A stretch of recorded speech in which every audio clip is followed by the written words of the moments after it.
And one of the great things about human species is that we have this remarkable organ, the brain.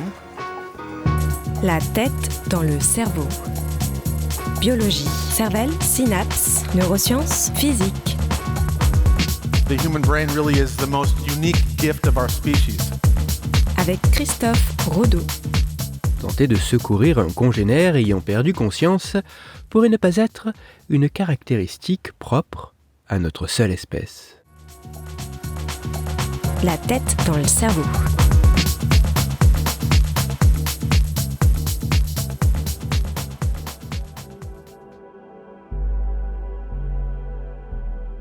Chez certains singes, dauphins ou encore éléphants, il a parfois pu être observé qu'en présence d'un de leurs congénères inconscients suite à une pathologie, une blessure ou un décès, le comportement de ces animaux pouvait changer. Les individus pouvaient rester plus proches du membre non réactif, ils pouvaient également entrer davantage en contact avec ce congénère en le touchant, le toilettant, le poussant, voire même le frappant.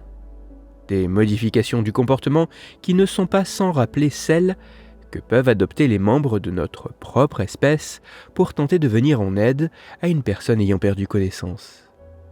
Mais bien que ces comportements, à l'instar de ce qui se passe pour nous, puissent être considérés comme une forme d'aide, étant donné que ces observations ont été réalisées de manière assez éparse et chez un nombre de représentants assez limité de chacune de ces espèces, il est difficile d'établir la nature précise de ces réactions, leur généralisation au sein d'une espèce, ou encore leur potentielle efficacité.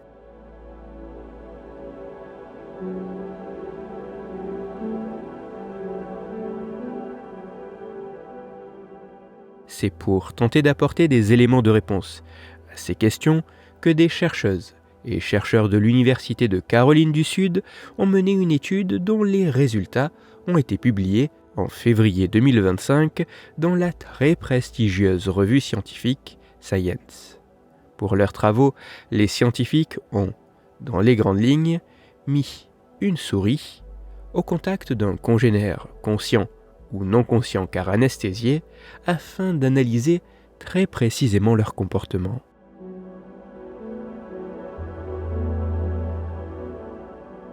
Les résultats montrent qu'alors que l'animal analysé passe, durant le test, en moyenne 5,8% du temps en interaction avec un congénère réactif, ce temps bondit à 47,4% lorsque l'autre souris est non réactive.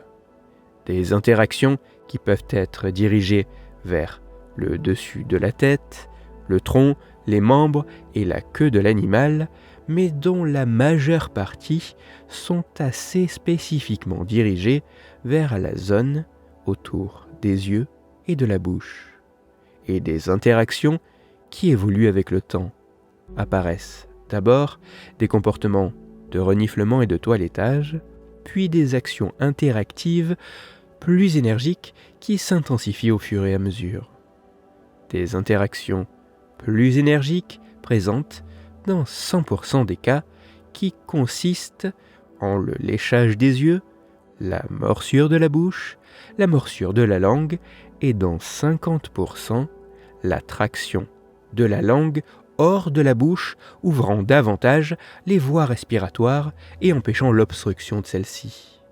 Et si un objet étranger avait été placé dans la bouche, dans 80% des tests, cet objet a été retiré par la souris réactive, permettant également de dégager et d'ouvrir davantage les voies respiratoires.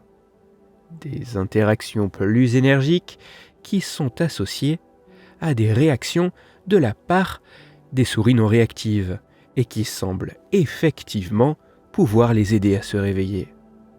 Des interactions qui, dans leur ensemble, tendent progressivement à diminuer et à disparaître si le congénère non réactif recommence à faire des mouvements et à reprendre conscience.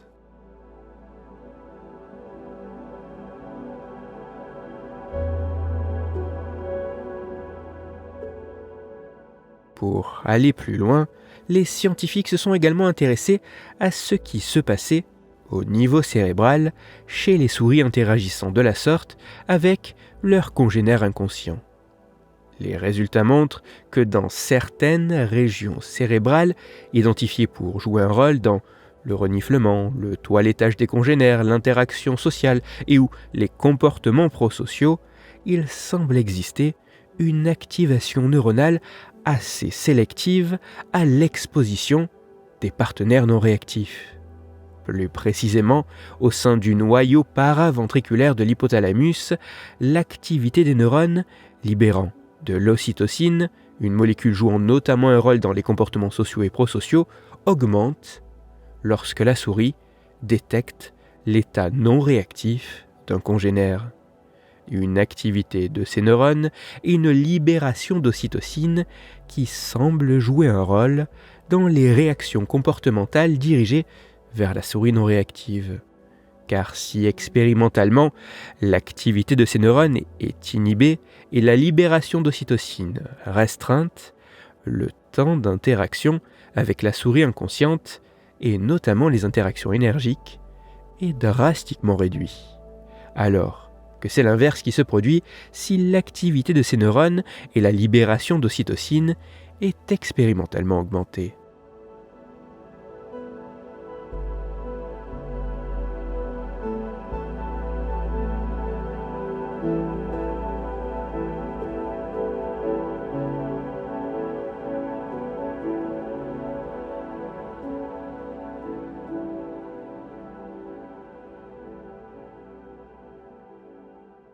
Même si ces résultats demandent à être confirmés par d'autres études, avec des animaux en plus grand nombre et appartenant à d'autres espèces, mais aussi dans des conditions et situations plus proches de ce qui se passe dans la nature, et même si les mécanismes précis à l'œuvre demandent à continuer à être approfondis, face à un congénère non réactif, il semble exister un mécanisme cérébral assez spécifique, présent chez les souris, associé à l'expression d'une modification de leur comportement, les poussant à venir en quelque sorte aider leurs congénères. Une aide qui semble pouvoir se révéler effectivement efficace pour le rétablissement de l'animal non conscient. Tenter de secourir un congénère ayant perdu conscience pourrait ne pas être une caractéristique propre à notre seule espèce.